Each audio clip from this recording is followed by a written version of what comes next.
बिस्मिल्लाहिर्रहमानिर्रहीम। अस्सलाम वालेकुम नादरीन, आप यूट्यूब चैनल देख रहे हैं। मैं इमरान खान हूँ। स्वाबी में भी नादरीन क्लाउड बर्स्ट हो गया है। ये हमने कभी सुना ही नहीं था कि क्लाउड बर्स्ट भी होता है और कभी इन चीज़ों के बारे में आइडिया भी नहीं था। लेकिन क्लाइमेट चेंज के साथ साथ ये चीज़ें अब पाकिस्तान में बहुत ज़्यादा हो रही हैं। मकबूजा कश्मीर में भी क्लाउड बर्स्ट हुआ। इससे पहले हम कई बहुत दूर दराज इलाकों से कभी कोई ऐसी खबर आ जाती थी लेकिन कोई इतना नुकसान नहीं होता था। लेकिन अब क्लाउड बर्स्ट होता है और देखें, एक एक बादल के ऊपर जो पानी मौजूद होता है वो बहुत बड़ी मिकदार में होता है और अचानक क्लाउड बर्स्ट होता है तो पानी बहुत तेज़ी से, जैसे कोई टैंकी फट जाती है या कोई सैलाब का बंद टूट जाता है या किसी बंद का, यानी सैलाब के लिए बंद टूट जाने का मतलब ये है जैसे कोई डैम है उसका बंद टूट जाए तो अचानक पानी निकल आता है। तो इसी तरह से जब क्लाउड बर्स्ट होता है तो पानी एकदम फैल जाता है और बहुत तेज़ी से नदी नाले भर जाते हैं। अब स्वाबी में जो क्लाउड बर्स्ट हुआ, अब तक की इतला के मुताबिक 18 अफराद जाँ बहक हुए हैं। मवेशियों का नुकसान हुआ, घरों का नुकसान हुआ, लोगों की प्रॉपर्टीज़ का, गाड़ियों का नुकसान हुआ, वो अलग से है। खैबर पख्तूनख्वा में ये वाक़यात तवातर के साथ हो रहे हैं और ये क्लाइमेट चेंज की वजह से है। पाकिस्तान को ये बात समझनी होगी। मैं कई मरतबा पहले भी ये बात कर चुका हूँ कि पाकिस्तान को जो दो बहुत बड़े मसाइल हैं उनमें पहला मसला जो है वो क्लाइमेट चेंज का है। अगर हमने अपने माहौल को ठीक ना किया तो हमारे पास रहने की जगह नहीं बचेगी। और दूसरा एक बड़ा मसला पाकिस्तान में पोलराइजेशन का है, यानी ये जो इंतहा पसंदी एक पाकिस्तान में फैल गई है वो एक बहुत बड़ा मसला है। उसे कंट्रोल करना बहुत ज़रूरी है। बाकी सारी चीज़ें जो हैं उनको आप वक्त के साथ कंट्रोल कर सकते हैं। अगर वो लंबी चलती भी रहें तो आप उनके साथ लड़ते लड़ते 5 साल में 6 साल में एस्टेब्लिशमेंट को शिकस्त देनी है, उन्हें दीवार के साथ लगाना है या उन्हें उनके असल काम में वापस भेजना है। ये अगर जल्दी नहीं भी होगा तो पाकिस्तानी बर्दाश्त कर लेंगे। लेकिन क्लाइमेट चेंज का मामला या इंतहा पसंदी का मामला, इसका हल होना बहुत ज़रूरी है और पूरी कौम की मदद चाहिए होगी। लेकिन कौम इकट्ठी होगी तो मदद करेगी ना। कौम को तो पाकिस्तान की एस्टेब्लिशमेंट ने तकसीम किया हुआ है सिर्फ अपने फ़ायदे के लिए। तो स्वाबी में एक बहुत बड़ा नुकसान हुआ। उसके अलावा कराची पूरा का पूरा ऐसा लगता है डूब गया। जो मकामी लोग हैं या जर्नलिस्ट हैं वो बता रहे हैं कि 70 मिलीमीटर बारिश हुई है वहाँ पे कराची में। और उसके बाद मनाजिर ये हैं कि हर तरफ सड़कें जो हैं वो डूब गई हैं, गाड़ियाँ डूब गई हैं, मोटरसाइकिलें बंद पड़ी हैं। लोग जो हैं वो यानी काफ़ी 2-2, 2.5 फुट पानी के अंदर लोग गुजर रहे हैं। ये कराची के अंदर हो रहा है। लोगों की इमलाक का नुकसान हो रहा है, घरों के अंदर पानी दाखिल हो गया। ऐसा तो नहीं होता था लेकिन आप देखें लगातार कराची को तबाह बर्बाद कर दिया गया है। कराची के नाले जो हैं वो उनकी सफाई नहीं की जाती, जो फंड मिलता है उसको खर्च नहीं किया जाता। सारा साल पैसा अयाशी में उड़ा दिया जाता है और बरसात में आगे सारा मामला एक्सपोज हो जाता है। फिर बीमारियां फैलती हैं, मच्छर आते हैं, डायरिया फैलता है, मलेरिया फैलता है और हर दफ़ा बारिशों के बाद ये होता है। तो कराची भुगत रहा है बेचारा। हालांकि कराची कभी भी पीपल्स पार्टी को वोट नहीं डालता लेकिन कराची भुगत रहा है। अब तो सिंध भी पीपल्स पार्टी को वोट नहीं डालता लेकिन सिंध भी भुगत रहा है। यानी जो सिंध के हारी हैं उनका पानी आसिफ अली जरदारी साहब ने मिलिट्री एस्टेब्लिशमेंट के कहने के ऊपर, जहां पे जर्नैलों के रकबे हैं रेगिस्तान में, वो वहां भिजवा दिया। यानी जहां पे पाकिस्तान के मिलिट्री जनरल्स रिटायर होते हैं तो उनको रकबे दिए जाते हैं। भावलपुर में, भावलनगर में उनको रकबे दिए जाते हैं, चोलिस्तान में। अब वो सारे इलाके जो हैं वो रेगिस्तान है। अब उन इलाकों को सैराब करने के लिए जो सिंध की जरखेज ज़मीनें, जहाँ पे सदियों से सिंध के हारी जो है वो खेती बाड़ी कर रहे हैं, जरदारी साहब ने वो सारा पानी दे दिया उनको कि जी मिलिट्री एस्टेब्लिशमेंट ये पानी ले जाए और जितने जर्नैल रिटायर होते हैं उनके रकबे सैराब होने चाहिए, अवाम की खैर है। तो सिंधियों के साथ भी इन्होंने ज्यादती की है, कराची वालों के साथ भी ज्यादती की है और कराची एक बार फिर डूब रहा है। लाहौर और पेशावर में जो है वो 200 मिलीमीटर बारिश भी हो जाती है ना, फिर भी ऐसा नहीं होता जैसा यहां पे हम कराची में होता हुआ देख रहे हैं 70 मिलीमीटर बारिश में मुबैना तौर पे। तो अब ये सूरत हाल है। सैलाब मुतासरीन के लिए जो वफाक ने अभी तक इमदाद की है खैबर पख्तूनख्वा को, जरा उसका डाटा भी आया, मैं डाटा आपके साथ शेयर करता हूं। ये जरा आप डाटा चेक करें कि जो सैलाब मुतासरीन की इमदाद के लिए जो सामान अभी तक वफाकी हुकूमत ने दिया है, वफाक ने अभी तक मदद में, ये मुजम्मल असलम साहब बता रहे हैं, 200 टेंट दिए हैं, 5 जनरेटर दिए हैं, 5 डी वायरिंग पंप दिए हैं, 500 कंबल दिए हैं, 10 शेल्टर और 1 ट्रक अद्वियात का पहुंच चुका है और एक रास्ते में है। अब मैं आपको ये बात बताता हूं नाजरीन, देखिए कोई, मैं ऐसा नहीं कहना चाहता कि ये वफाकी हुकूमत ने कुछ नहीं किया, ये सामान तो भेजा है, लेकिन एक बड़ा सच है मैं आपके सामने रखना चाहता हूं कि इतना सामान हम अपने एक कैंप से रोजाना भिजवा देते थे। जब 2022 में फ्लड आया हुआ था ना, तो हमने मुख्तलिफ जगह पे कैंप लगाए हुए थे। इससे ज्यादा सामान हम एक कैंप से रोजाना रवाना कर देते थे। ये अली अमीन गड्ढापुर वजीर आला खैबर पख्तूनख्वा गवाह है कि इसने जितनी दफा हमें कहा कि हमें खैमे चाहिए तो 200-300 खैमा मैं रोज भेज देता था इन्हें। इसी तरह हम खैमा भिजवाते थे सिंध के अंदर, बलूचिस्तान के अंदर, तो इससे कई गुना ज्यादा सामान तो हमारे कैंपों से निकल कर जाता था। मैं एक आदमी था, यह पूरी रियासत है, इनके पास बेशुमार पैसा है। अवाम का पैसा जब आप अवाम के ऊपर खर्च करते हैं ना, एक एक रुपए का आप हिसाब रखते हैं और अपनी जेबें भी आप टटोलते हैं, तो अल्लाह ताला बड़ी बरकत डाल देता है। यहां इनके पास अरबों रुपए के फंड है और सामान इन्होंने भेजा ऊंट के मुंह में जीरा। ये इन्हें अवाम की फिक्र है और ये इनके हालात है। नाज़रीन, अब माफी वाले मामले पे जरा वापस आ जाए। वहां पे एक आलिम दीन ने बात की है, कम से कम पहली बात हो गई, मैं आपके सामने रखूंगा, लेकिन इमरान खान साहब की जो बहनें हैं उनके स्टेटमेंट बहुत इंपॉर्टेंट हैं। पहले जरा आप उनके स्टेटमेंट जो है वो मैं आपको बता देता हूं कि इमरान खान की बहनों का इस पर रद्द अमल क्या आया माफी वाले मामले पे। उन्होंने कहा जी, जिना हाउस का तो इन्होंने सिर्फ चूरन बेचा हुआ है कौम को। ये दरअसल बानी पाकिस्तान के खिलाफ है।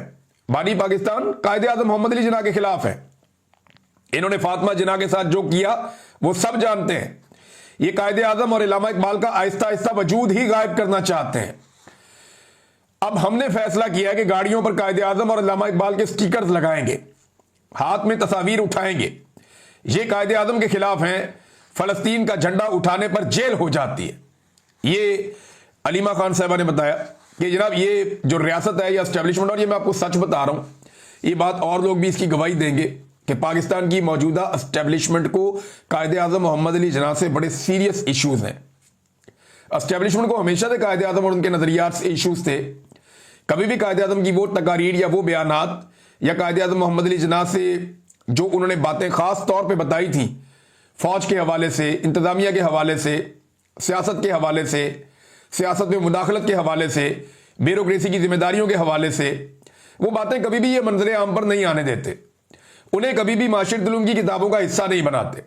ये नहीं बनाते कि कायदे आजम ने कहा था कि फौज का काम सिर्फ और सिर्फ सिक्योरिटी है और वो भी आपको सिविलियन हुकूमत जो हुक्म देगी वो आप करेंगे, आपका काम पॉलिसी बनाना नहीं है। माशिर दुलूम की किताब में कभी भी कोई आर्मी चीफ ये लिखने नहीं देगा, ना कोई DGISPR ये बात माशिर दुलूम की किताब में लिखने देगा, ना आपको बताएगा। तो कायदे आजम मोहम्मद अली जिन्ना जो है वो इनके लिए एक बहुत बड़ा मसला है। और अब उन्होंने ये फैसला किया कि जहां बाकी सारे मसले हल किए जा रहे हैं तो कायदे आजम का मसला भी परमानेंटली हल कर दिया जाए। और हल करने के लिए जो पहला तरीकाकार है, जो आगाज है, वो इस 14 अगस्त को हुआ है, जब कायदे आजम मोहम्मद अली जिन्ना का नाम लेने पर ही पाबंदी लग गई थी, उनकी तस्वीर लगाने पर पाबंदी लग गई थी। पाकिस्तान की मिलिट्री एस्टेब्लिशमेंट ने इस मर्तबा कायदे आजम मोहम्मद अली जिन्ना के नाम को नीचा करके दिखाया है। तमाम सियासतदानों को बाउंड किया गया कि तुमने फील्ड मार्शल आसिम मुनीर का शुक्रिया अदा करना है पाकिस्तान बनने के दिन पे, तुमने किसी ने भी कायदे आजम का शुक्रिया अदा नहीं करना, अल्लामा इकबाल का शुक्रिया अदा नहीं करना। और हमने होते हुए देखा, उनका फोटो नहीं लगाया, अखबारात के इश्तिहारात में उनकी तस्वीरें गायब की गई। अब जो PTI वाले उठाते हैं तस्वीरें तो उनके ऊपर भी पर्चे कर देते हैं। और पर्चे कौन से करते हैं? दहशतगर्दी के मुकदमात किए जा रहे हैं उनके ऊपर। फिर इमरान खान की बहनों ने कहा कि माफी वो मांगे जिसने 8 फरवरी को अवामी मैंडेट पर डाका डाला। माफी क्यों मंगवा रहे हैं? CCTV फुटेज अदालत में पेश करो और अदालत को फैसला करने दो। ये अलीमा खान साहिबा का बयान है। उन्होंने कहा जी बहुत सारे लोग पैगाम लेकर आते रहते हैं। अमेरिका वाले तनवीर भी 2-3 दफा आए, फिर इमरान खान ने उनसे मिलने से ही इनकार कर दिया और हमें भी मना कर दिया कि इस बंदे से दूर रहना, इसको नहीं मिलना। माफी क्यों मंगवा रहे हैं? CCTV फुटेज लेके आओ, अदालत में पेश करो, अदालत से फैसला करवाओ। लेकिन अगर सारे फैसले बादशाह सलामत ने करने हैं तो फिर अदालत को ताला लगा दो। अच्छा जी, माफी वाले बयान पे ये इमरान खान साहब की बहनों का रद्द अमल है। लेकिन एक और इंटरेस्टिंग चीज मैं आपके सामने रखता हूं। कल बजरिया फैसल वाडा मिलिट्री एस्टेब्लिशमेंट अपने उस मौकिफ से भाग गई जो मौकिफ सुहेल वड़ाई साहब ने आर्मी चीफ से मुलाकात के बाद पेश किया था, जिसमें कहा गया था कि इमरान खान सच्चे दिल से माफी मांगे, यानी सच्चे दिल से माफी मांगने का मुतालबा किया गया था। अब मिलिट्री एस्टेब्लिशमेंट भाग रही है अपनी बात से, और क्योंकि पाकिस्तान पूरे में दुर्गत बन रही है, पाकिस्तान के बाहर भी बन रही है। लोग कह रहे हैं कि अदालती फैसले फिर कहां गए, अदालतें कहां गई, जाली मुकदमात हैं। और जाली मुकदमात भी इतने हैं कि वो बैरिस्टर सलमान सफदर साहब ने बताया कि वर्ल्ड रिकॉर्ड बन गया इमरान खान साहब का।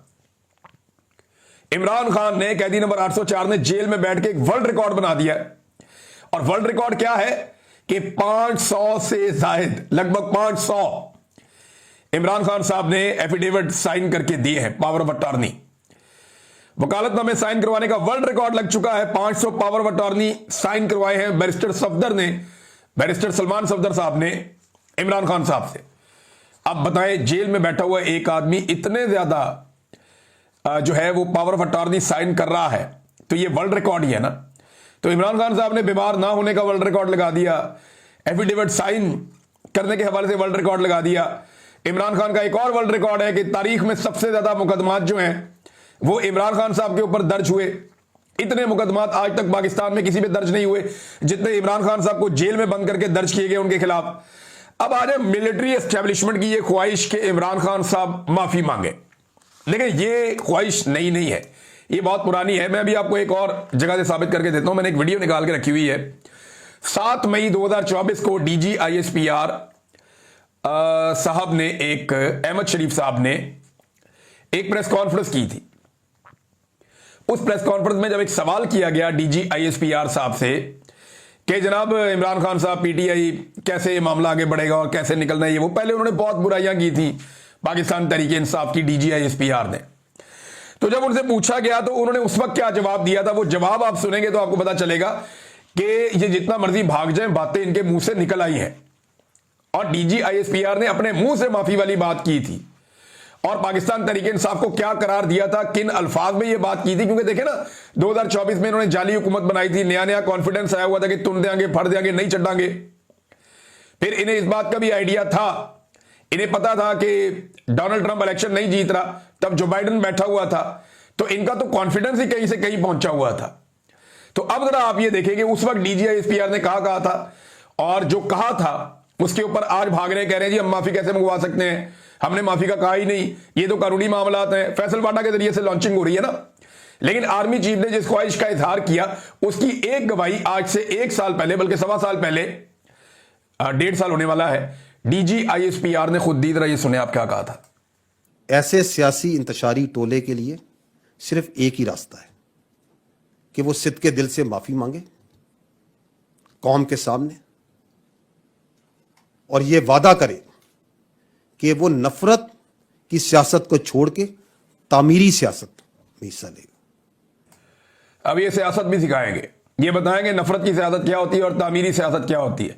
सारी जिंदगी इन्होंने नफरत फैलाई है और ये नवाज शरीफ भी चोर है, जरदारी भी चोर है, वो 10% है, वो 20% है, वो जो है कौमी सलामती के लिए खतरा है, फलां भी कौमी सलामती के लिए खतरा है, क्लाशनकोफ इनकी पॉलिसी की वजह से पाकिस्तान में आई, खुद कुछ बम्बार इनकी पॉलिसी की वजह से पाकिस्तान में आए, नफरत फैला के पाकिस्तान का बेड़ा गर्क कर दिया। आज बलूचिस्तान नफरत की आग में जल रहा है। वो बच्चे बच्चियां आगे सड़कों पर इस्लामाबाद की बैठे हैं, उनसे बात करने को कोई तैयार नहीं है। उन्हें 35 दिन हो गए हैं बलूच मुजाहिरीन को, वो वहां बैठे हुए। और मिलिट्री एस्टेब्लिशमेंट जिसने ये सारी नफरत इस मुल्क के अंदर फैलाई, तमाम सियासी लीडरों को जो जो उनके खिलाफ गए उन्हें जेलों के अंदर बंद किया, उन पे झूठे मुकदमात किए। आज वो कह रहे हैं जी कि नफरत की सियासत बंद करें और तामीरी सियासत करें। तामीरी सियासत तो यही कि सबको बूट पॉलिश पे लगा दें। तो इमरान खान तो बूट पॉलिश नहीं करता फिलहाल आज की तारीख तक, वो तो कह रहा है तो मैं तो जूते पॉलिश नहीं करता। अब ये एक सबूत है, मैंने आपके सामने रख दिया कि डीजीआईएसपीआर ने अपने मुंह से माफी का मुतालबा किया था पाकिस्तान तहरीक इंसाफ से। और जो अल्फाज मरियम नवाज और मरियम औरंगजेब और जो नून लीग के लोग इस्तेमाल करते हैं पाकिस्तान तहरीक इंसाफ के लिए, वही अल्फाज डीजीआईएसपीआर ने इस्तेमाल किए। जरा ये अल्फाज सुने आप। ऐसे सियासी इंतशारी टोले के लिए, सियासी इंतशारी टोला, ये अल्फाज डीजीआईएसपीआर ने पाकिस्तान तहरीक इंसाफ के लिए बोले और बाद में कहा कि माफी मांगे और सच्चे दिल से माफी मांगे। मुझे ये नहीं समझ आती कि ये सच्चे दिल से माफी क्या होती है। कारी जवार बहादुर साहब है नादरीन, ये वाकई अपने नाम की तरह बहादुर भी है। इन्होंने स्टेटमेंट दिया जो आर्मी चीफ ने सुहेल वड़ाइच के जरिए से कुरान पाक की एग्जाम्पल दे के जो इबलीस वाला एक मसला पेश किया था, उस पर इनका जो जवाब है आर्मी चीफ के लिए, जरा ये सुन लें। अब अगर कोई बंदा खुदा बनना चाहे कि जो मुझसे माफी मांग ले वो बरी, जो मुझसे माफी मांग ले वो फरिश्ता, जो मुझसे माफी मांग ले वो नेक, और जो मुझसे माफी ना मांगे वो शैतान, ये मेरे रब को पसंद नहीं है। बाकी सारी चीजों की माफी हो जाती है, तकब्बुर की कोई माफी नहीं। जो जेलें काट रहे हैं उन्हें कौम हीरो समझ रही है और आप उन्हें शैतान करार दे रहे हैं। कारी जवार बहादुर, इन्होंने ये स्टेटमेंट दिया, आर्मी चीफ को जवाब दिया। चले कम से कम कोई एक आलम दीन तो है जिसने हिम्मत की और हौसला किया और आर्मी चीफ को वापस उसी तरह जवाब दिया जिस तरह उन्होंने एक अवामी लीडर की तौहीन की कि तुम मुझसे माफी मांगो। नाज़रीन, इमरान खान साहब का जो केस लगा हुआ था सुप्रीम कोर्ट ऑफ पाकिस्तान में, उसको मजीद एक दिन के लिए मुलतवी कर दिया गया है। ऐसा लगता है कि सुप्रीम कोर्ट हिचकिचा रही है इमरान खान साहब के बारे में केस सुनने के हवाले से। सलमान सफदर साहब ने यह केस किया हुआ है, इससे पहले यह केस लगा तो फिर तारीख दे दी गई, फिर लगा फिर तारीख दे दी गई। अब यह केस लगा हुआ था सुप्रीम कोर्ट में और केस को कल तक के लिए इसलिए मुलतवी किया गया कि चीफ जस्टिस ने कहा जी सलमान सफदर जो बैरिस्टर हैं उन्होंने कुछ इजाफी दस्तावेजात जमा करवा दी हैं, तो मैं ये दस्तावेजात पढ़ना चाहता हूं, मुझे ये दस्तावेजात पढ़ने के लिए एक दिन दिया जाए। तो एक दिन के बाद कल 10:30 बजे ये दस्तावेजात पढ़ के मैं आऊंगा और फिर मैं इस केस को सुनूंगा। सलमान सफदर साहब कहते रहे सर कोई इजाफी दस्तावेजात नहीं है, ये सुप्रीम कोर्ट ऑफ पाकिस्तान के फैसले हैं, रूटीन मैटर है, ये तो जमा होते रहते हैं, आते रहते हैं। ये तो जब केस चल रहा होता है तो केस के दौरान भी सुप्रीम कोर्ट के फैसलों का हवाला दिया जाता है, उसी वक्त जजेस निकाल के सामने देखते रहते हैं, साथ साथ केस सुनते रहते हैं। मेरे अपने केसेस में हुआ, बार बार हुआ, बहुत सारे और केसेस में होता है।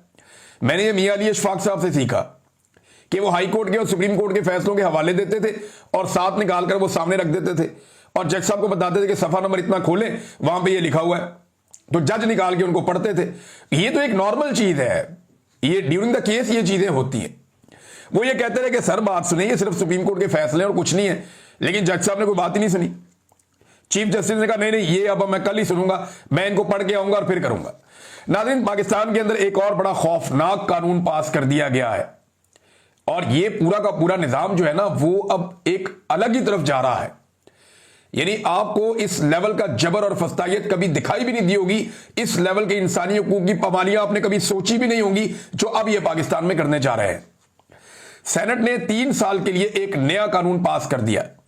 उस कानून के तहत फौज और सिविल आर्म्ड फोर्सेस को यह इख्तियार दे दिया गया है कि वो सिर्फ शुबा की बुनियाद पे, शक की बुनियाद पे कि इस बंदे पे मुझे शक है, यार ये तो वही बात होगी ना कि इस पे मुझे शक है, इस पे मुझे शक है, इस पे मुझे शक है।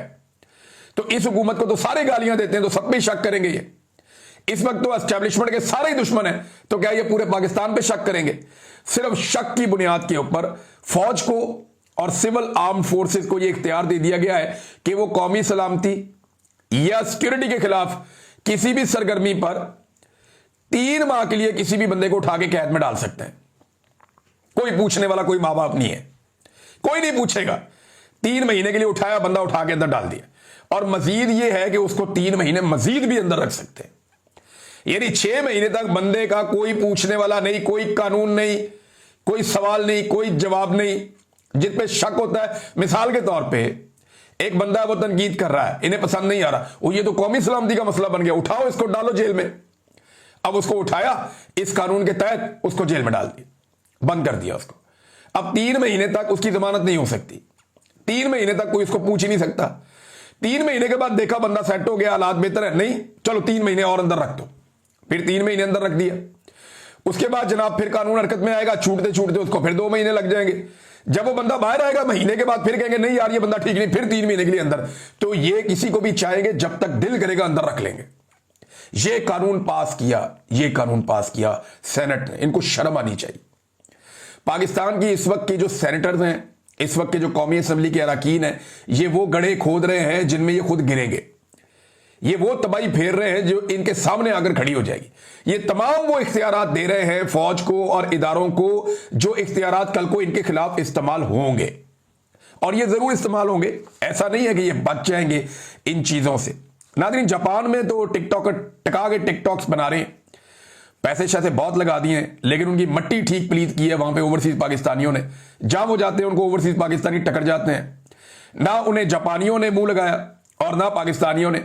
यानी ये 2-2, 3-3 दर्जन बैठे होते हैं, सामने 1 या 2 जापानी आते हैं, 3 जापानी आते हैं, वो आकर इनसे बात करते हैं और चले जाते हैं।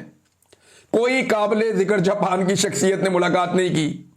ये कभी इस टाउन में फिर रहे हैं, कभी उस हॉल में फिर रहे हैं, कभी वहां बंदरगाह की सैर करने चले गए हैं, तो टका के टिकटॉक्स बन रही हैं। सबने अपना अपना एक जो है फैंसी ड्रेस शो एक चल रहा है फुल मेकअप के साथ, और वहां पे नाज़रीन, और मैं वो मेकअप के साथ इसलिए कह रहा हूं कि वो एक फिल्टर होते हैं जो इस्तेमाल किए जाते हैं कैमरा में, ये वो वाले फिल्टर इस्तेमाल किए जा रहे हैं, मेकअप फिल्टर्स। वैसे सबका हक है जो मेकअप करना चाहे वो करे, ये सबकी अपनी जाती और निजी जिंदगी है, लेकिन मेकअप आर्टिस्ट जो है ना वो कौम के खर्चे से बाहर नहीं जाना चाहिए। मेकअप आर्टिस्ट अपने खर्चे पे बाहर जाना चाहिए। भारत बंदे वहां पहुंचा दिए, ना जापानियों ने मूड गया, ना पाकिस्तानियों ने मूड गया, सबको पता है जाली है, फारग है, ना इनके पास अवाम का मैंडेट है, ना इनके पास इखलाकियात है। और बेशर्मी और ढिटाई की हद यह है कि पाकिस्तान में इश्तिहार लगवा रहे हैं। एक तो टिकटॉक्स के लिए कौम के पैसे से करोड़ों रुपए खर्च करके बाहर चले गए, फिर करोड़ों रुपए के इश्तिहार भी पाकिस्तान में देने के जनाब कौम के लिए बाहर गए हैं। भैया आपकी तुक्की नहीं बनती। एक ब्यूरोक्रेट बाहर जाता है और जाकर चीजों के फैसले करके आ जाता है, ये मुंह उठा के खुद पूरा टब्बर लेके, साथ अपने जनाब मुलाजिम लेके, साथ अपने वो मेकअप आर्टिस्ट लेके, साथ में अपनी सहेलियों को लेके ये निकल गए, हमने जनाब इंजॉय करना है।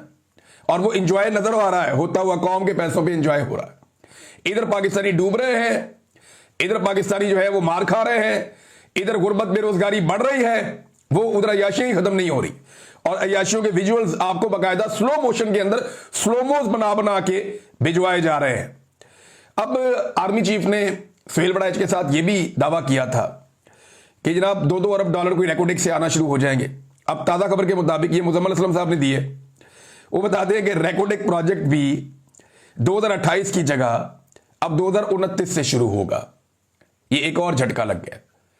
यानी वो तो कह रहे थे कि अगले साल से पैसे आना शुरू हो जाएंगे, ये तो प्रोजेक्ट और आगे चला गया है।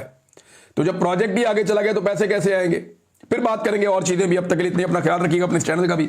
अल्लाह हाफिज।